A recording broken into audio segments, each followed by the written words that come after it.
मेधा शुरू से ही पढ़ने में होशियार और मेधावी छात्रा थी। अच्छी पढ़ाई के बाद अच्छा कॉलेज सिलेक्शन और फिर बहुत अच्छी जॉब। तूने तो मेरा नाम रोशन कर दिया मेधा। अरे लेकिन ये जो काम करने का तरीका है ना, इसे बदल ले। 18 घंटे काम करेगी तो कल को बच्चा कैसे संभालेगी? तुम्हारी तरह पागल नहीं हूँ माँ, जो बच्चे और परिवार में फंस जाऊँ। मैं तो जिंदगी खुल कर जीऊंगी। सब कहने की बात होती है बेटा, अपने बच्चे का सुख हर कोई चाहता है। वक्त बीतता है और मेधा की शादी हो जाती है। शादी के कुछ सालों में ही मेधा एक सुंदर से बेटे की माँ बन जाती है। अरे यार, मेरी मैटरनिटी लीव खत्म हो रही है, क्या करे? माँ भी नहीं आ सकती, कैसे मैनेज करूँ?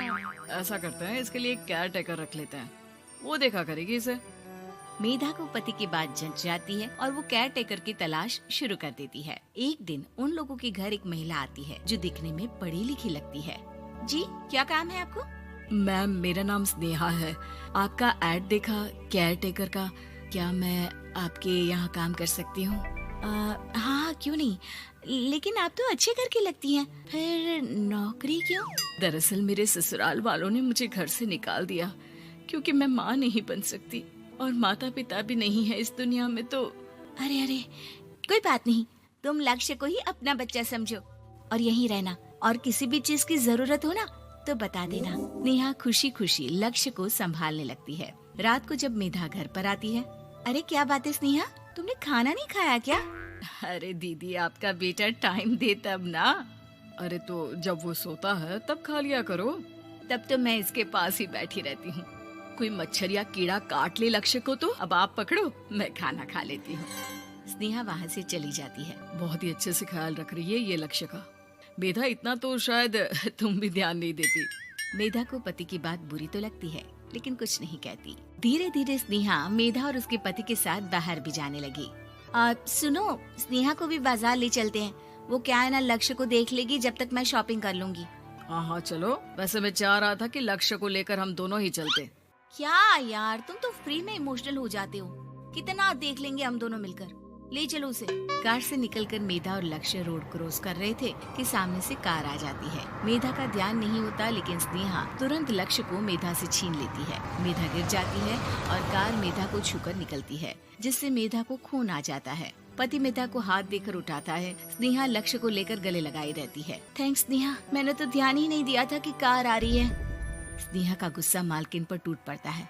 अरे कैसी माँ है आप, अगर आज कुछ लक्ष्य को हो जाता तो मैं आपको कभी माफ नहीं करती। छोटा सा बच्चा है, उसे चोट लगती है तो पता है कितनी तकलीफ होती है।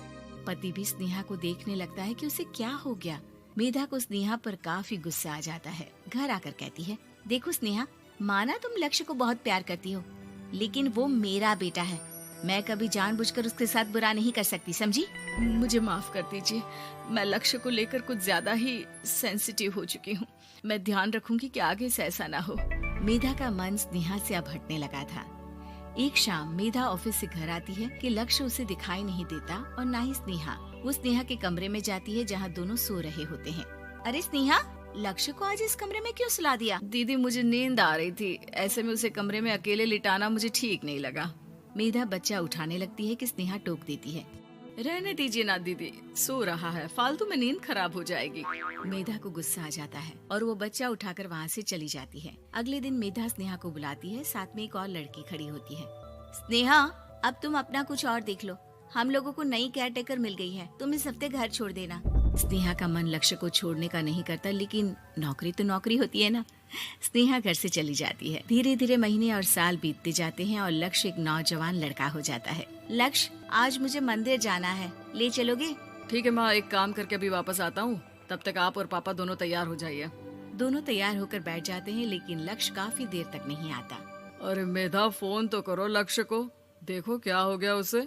मेधा फोन करती है तो पता चलता है कि लक्ष्य का एक्सीडेंट हो गया है और वो सिटी अस्पताल में है। जल्दी चलिए, पता नहीं कैसा होगा मेरा बेटा।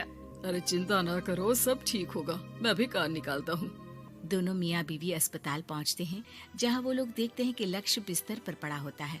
एक महिला इन्हें यहाँ लेकर आई है, वो वहाँ बैठी है, लेकिन फिलहाल तो आप लोगों को इनके लिए किडनी का प्रबंध करना होगा। एक्सीडेंट में इसकी किडनी डैमेज हो गई है। मेरी ले लीजिए डॉक्टर साहब, मेरे बेटे को बचा लीजिए। नहीं नहीं, आप माँ हैं, आपकी नहीं ले सकते, पिता की भी नहीं। आप किसी रिलेटिव या दोस्त से पता कर लें और हाँ थोड़ा जल्दी करें क्योंकि देर होने से मामला बिगड़ सकता है।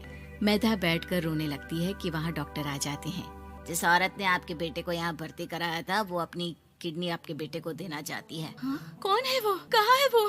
तभी वहाँ स्नेहा आ जाती है। स्नेहा तुम? मैं लक्ष्य को पहचान नहीं पाई थी, लेकिन आप लोगों को देखकर समझ गई कि ये लक्ष्य है, इसलिए वापस आ गई। मैं अपनी किडनी आपके बेटे को देना चाहती हूँ। मेरी अपनी तो कोई औलाद नहीं, लेकिन लक्ष्य में मैंने हमेशा अपना बच्चा देखा। तुम धन्य हो स्नेहा, जो इतने साल में भी लक्ष्य को भूल नहीं पाई। सही मामले में तो वो तुम्हारा ही बच्चा होगा, क्योंकि जन्म भले ही मैंने दिया हो, लेकिन आज तुम उसकी जिंदगी बचा रही हो।